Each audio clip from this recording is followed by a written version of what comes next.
Hi, welcome to another episode of Insights here on the NetSupport stand, live from Bett 2024. I'm delighted to welcome another guest onto the show here. And today we have Ivan Langton, who worked at the Sultan school in Muscat in Oman. How's your journey been over? You all right? Yeah, it's an interesting journey. It's an 8-hour flight, which is one way, non-stop, so it's good. But I had a little bit of a hiccup with my hotel. So Oh dear. when I was arriving, I wasn't sure where I was going to be staying in, just around the corner. So that's a little bit stressful. But yeah, journey itself's been really good. Enjoyed it. And how about sort of things you've been seeing around the show? Anything of interest or any sort of highlights? Yeah, the key area for me is that we're a Microsoft school, and I'm trying to get everything to be streamlined through Teams. Mm-hmm. So any discussions I'm having with platforms is a desire and a need, one, to be able to push it through Teams. So my staff and the kids all know that they get the Teams first and foremost, and then if they jump to another platform, we've got one place to launch from. So there's been a few that have been really useful for that, and also actually here, to be honest, don't want to big up NetSupport, but the fact that they also have their UI in Arabic is really handy for our school, because we have an Arabic staff contingent which we don't want to alienate. It's really interesting you mentioned that. So if you wanted to find out more about that, I was talking about classroom.cloud, which has got localization for all sorts of places around the world. But it's interesting you mentioned that, because contextuality is super important. And any school that we work with, or I work with my other hats on and stuff, things as well, being mindful of the locality is super important, because whilst a lot of similar things will work in certain schools, being mindful of that context is really important. So diving into that, Ivan, working in a Muslim school in a country like Oman, you worked in schools around the world, right? Yeah. So what sort of pressures do you find in your school? Well, the interesting thing is, so I've done Spain, Italy, China, and now I'm in Oman. And obviously this is the first country which is a significant guiding of the country is a religion. So you have to be very, very culturally aware and culturally sensitive to how you deliver content, the content you deliver, and how you engage with your students. Kids are pretty much kids throughout the world, but the religion is ingrained in their society to a different level. So your conversations that you have with your students, you're very mindful all the time to make sure that you don't say something that could be offensive or upsetting to them. And again, it's all still about making sure that you develop a good, strong bond with your pupils, so they're happy and confident to talk to you. So I've had a very good education from my students about the Muslim culture, Islam, the Quran, etc., and they have been guiding me on about the appropriate way we can discuss certain things. So that's been really interesting, because I teach IB Digital Society, which is a brand new course, and we're looking about how we use technology across the world and the impact it has. So some of the conversations can be quite interesting within that framework. Some quite tasty conversations as well. We talked off camera about one, probably the best time to talk about that now, but that cultural sensitivity is so important. I shared a story, which I don't mind sharing. I was presenting once in Dubai, and I was talking about infrastructure. I shared this story with you, didn't I? And, you did, yes. I said, don't build, when it comes to infrastructure, it's really important to sort of line up your dots and get it all working correctly. And then to an audience in Dubai, I said, it's all about not building your house on sandy land, which obviously was not the best of things to do, obviously. Yes. So being mindful of that context, I say, is absolutely key. Are there any other sort of takeaways about working with your colleagues? Because you'll certainly have some expats that you'll work with. Yeah, we do. But you'll obviously have some locals you'll work with as well.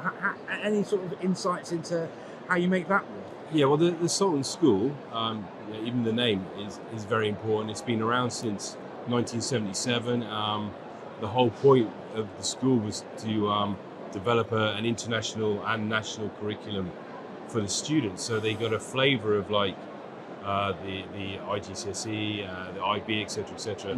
But running through all of that was the Omani culture, and therefore we have a massive cohort of Arabic staff who teach the Arabic curriculum alongside an English curriculum.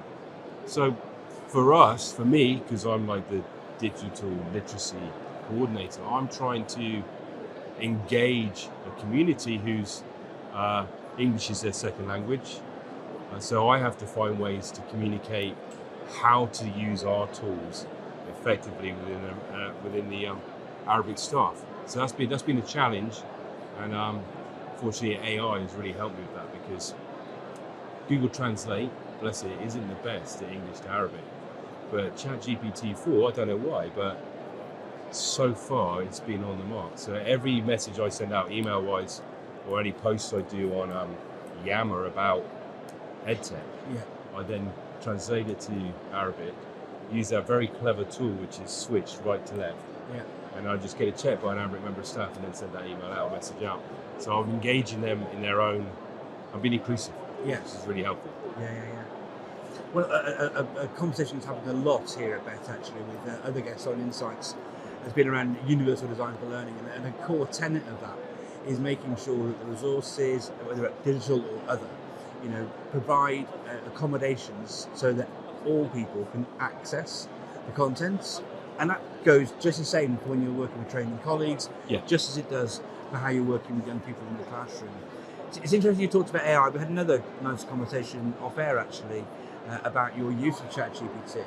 I wondered if you could sort of share some examples for how you found that useful in your role. If you talked about things like sort of, references and other things as well.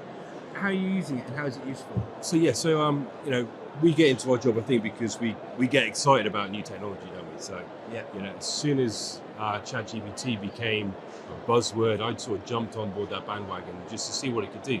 And being in an international school, we write or requested university references, etc., and they're quite time consuming to write. And you want it to be worded well and worded correctly. But actually, to be able to get the student to send me all the information about themselves in bullet format, and then me to write everything I know about them in the bullet format as well, and give that to ChatGPT and say, can you write this into a university reference? I'm just going to pop that round there a second. Oh, there we go. Cool. Sorry. So you can have a university reference created very, very quickly. It's really time saving, and then you can tweak it, and also the speed at which it types. Is amazing. So that was the first sort of area I sort of delved into. Another area, and foundation subjects, their first report in window, you don't really know your kids that well. And when you're writing 2 or 3 lines about your 30 IT students in year 9, stuff usually get pulled up a lot for your report's really similar. Do you really need kids? Or, why are they all the same? So with ChatGPT, what it can do is it can take a report and it can rewrite it for you saying similar things, but in a different way. So there's variations, right? Exactly, different variations. So it doesn't seem like there's a whole massive cut and paste, and then you can tweak it. And then it'll also check to make sure, the name's correct, the gender's correct, etc., etc. So it removes that extra tier of proofreading, etc. that goes through. And that's just 2 really simple uses. There are, now that ChatGPT 4 can analyze PDFs, you can give it a PDF of a chapter of a book or a topic. It will generate Cornell notes for you. It will do summaries. You can do exit quizzes. And those multiple choice wrong answers are so hard to generate. And it does boom. Obviously there's a need to check to make sure it hasn't hallucinated. But the time it saves you gives you more time to think about, how am I going to deliver my lessons? What's the content of my lessons be like? Because the resources have been produced a lot quicker. So it's really, really helpful. And the next thing is now to engage the teaching population in our school to embrace AI and not be fearful of that. So we've done that using, it's called Viva Engage. So I've just set up communities within there and invited staff to join. And then what I do is I just post, it's like Twitter. So I just steal people's posts from Twitter and put it onto our internal one, and then staff get involved that way. And we also jumped on the old image prompt bandwagon. So I generate a prompt. It could just be paper cut, or it could be cute animals, and get staff to try and use Adobe Firefly or DALL-E or Microsoft Designer, and see what images they get, just so they start using that interface. Start buying into that use of interface. It's quite cool. We had a conversation earlier about sort of raising teacher confidence, didn't we? Yeah. And so playing, and we know the importance of tinkering, right? Yeah, definitely. Playing with it, making little Lego minifigures of yourself or Funko Pops of yourself, and those sort of things help raise the bar there. Of course it does. And also, post-COVID, I've been trying to do ICT development and cross-curricular stuff with staff for years, and there's always those naysayers. I'm not going to touch technology. Don't have anything to do with it. I'm happy with my world. COVID just blew that apart, where they had to use technology. It broke down those barriers. It removed a lot of fears. So now we've got at least we've got that hurdle. And now when we introduce something, they're less reticent, which is really good. Brilliant stuff. I'll jump into one little thing, because I love that you're doing the low stakes quizzing and what have you using ChatGPT. Have you tried asking it to, because as a Microsoft school, you've got access to Microsoft Forms. Did you know you can ask it to generate the Excel file that you can actually then upload into Forms? Did you know that? See, that was the interesting one, because I couldn't find, now that I know that it did Excel uploads. So I was doing it for Blookit, so I got the CSV for Blookit, and then I said, can you generate a CSV with these headings? And it did that, so I was able to import it into Blookit. And I was getting really frustrated. I was going, where's this CSV import from Microsoft Forms? They won't do it all for you. But on your prompt, say, okay, now you've done the quiz, create a file for me that I can upload to Microsoft Forms. Nice. It then generates the file for you. You download that, and then you pop it into Forms yourself. Nice. Yeah, That's the process. I did a copy and paste into Word, and then did,